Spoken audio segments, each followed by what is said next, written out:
জুলাই গণঅভ্যুত্থান, গণতন্ত্র ও স্বাধীনতার বাংলাদেশ গড়ার প্রত্যয়, এই প্রত্যয়কে সামনে রেখে যুক্তরাজ্যের লেস্টারে বাংলাদেশ জাতীয়তাবাদী দল বিএনপি লেস্টার শাখার উদ্যোগে জুলাই শহীদদের স্মরণে আলোচনা সভা ও বিশেষ দোয়া মাহফিল অনুষ্ঠিত হয়েছে। অনুষ্ঠানে জুলাইয়ের রক্ত বৃথা যাবে না স্লোগানে মুখরিত হয় পুরো হল। আয়োজকরা জানান, জুলাই গণঅভ্যুত্থানে শহীদদের প্রতি গভীর শ্রদ্ধা নিবেদন, তাদের আত্মার মাগফিরাত কামনা ও আহতদের দ্রুত সুস্থতা কামনাই ছিল এই অনুষ্ঠানের মূল উদ্দেশ্য।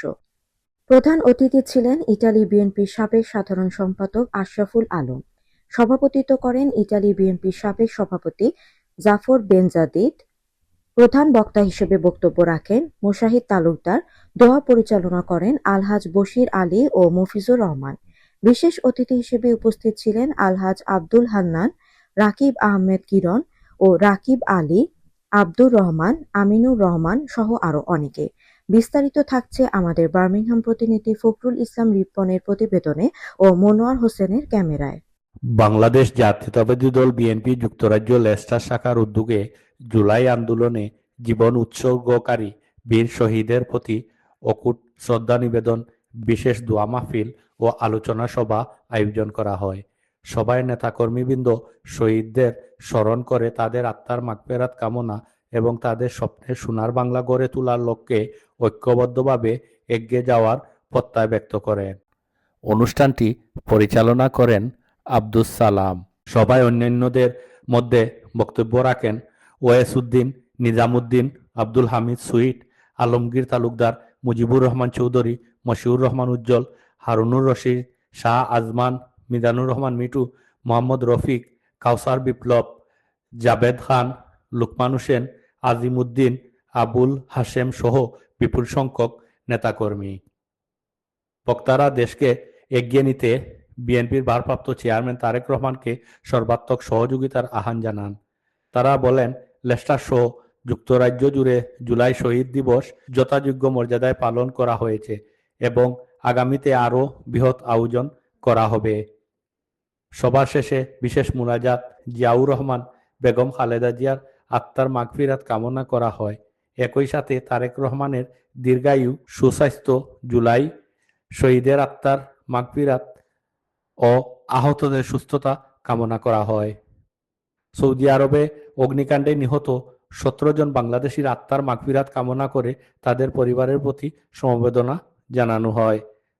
বার্মিংহাম থেকে Fakhrul Islam Ripon, LB24। Euro Bangla tours Birmingham থেকে 2027 সালের হজ বাংলাদেশ হইয়া আমরা বুকিং নিলাম। Economic package starting from 5,500 pound, 5 stars package 7,200 pound. জুলাইয়ে যারা নিহত হয়েছেন, আহত হয়েছেন, তাদের জন্য দোয়া এবং মিলাদ মাহফিল করেছি এখানে। আমাদের প্রোগ্রাম সুন্দর হয়েছে, সফল হয়েছে এবং লেস্টার বিএনপির সবাই আমাদেরকে সহযোগিতা করেছে। আমি আজকে আমাদের এই অনুষ্ঠানে উপস্থিত সাংবাদিক ভাইদের মাধ্যমে বাংলাদেশ সরকারকে জানাইতে চাই, আমাদের বিএনপির সরকারকে জানাইতে চাই, যারা নিহত হয়েছেন সরকার যত তাড়াতাড়ি পারেন তাদের শোকাহত পরিবারকে প্রতি মাসে একটা ভাতা দিবেন এবং যারা 20,000 যারা পঙ্গুত্ব বরণ করেছেন এবং এখানে যাদেরকে বাংলাদেশে চিকিৎসা করা সম্ভব না তাদেরকে সরকারি খরচায় বিদেশে নিয়ে চিকিৎসা করা হোক। জুলাই শহীদদের স্মরণে আমাদের আজকের এই আলোচনা সভা দোয়া মাহফিলে আমরা বৃহৎ আকারে করতে পেরেছি, তাই আমাদের লেস্টার বিএনপির পক্ষ থেকে সবাইকে ধন্যবাদ জানাই। এবং আমাদের লেস্টারে যে বিএনপি গ্রুপিং নিয়ে যে দ্বিধাদ্বন্দ্ব চলছিল, ইনশাল্লাহ আমরা সবাই একত্রিত হয়ে আজকের এই প্রোগ্রাম আমরা জুলাই শহীদদের স্মরণে আমরা প্রোগ্রাম করেছি, তাই আবারও লেস্টার বিএনপির পক্ষ থেকে সবাইকে ধন্যবাদ জানাই। এবং ইনশাল্লাহ আগামীতে আমরা সবাই ঐক্যবদ্ধভাবে আমরা কর্মসূচি, বিএনপি জাতীয় কর্মসূচি ইনশাআল্লাহ আমরা চালিয়ে যাব, এই আশা আহ্বান ব্যক্ত রাখি এবং সবাইকে আবারও লেস্টার বিএনপির পক্ষ থেকে ধন্যবাদ জানাই। আজকে শহীদদের স্মরণে দোয়া এবং মিলাদ মাহফিল লেস্টার আমরা বিএনপির পক্ষ থেকে আমরা করতে পারি। আমরা সবাইকে ধন্যবাদ জানাই, আর যারা উপস্থিত হয়েছেন আর সবাইকে আমি ধন্যবাদ জানাই। আমরা লেস্টার বিএনপির পক্ষ থেকে আজকে 36শে জুলাইয়ে আমাদের শহীদদের আত্মার মাগফিরাত কামনার জন্য এক বিশাল জনসভার আয়োজন করেছি।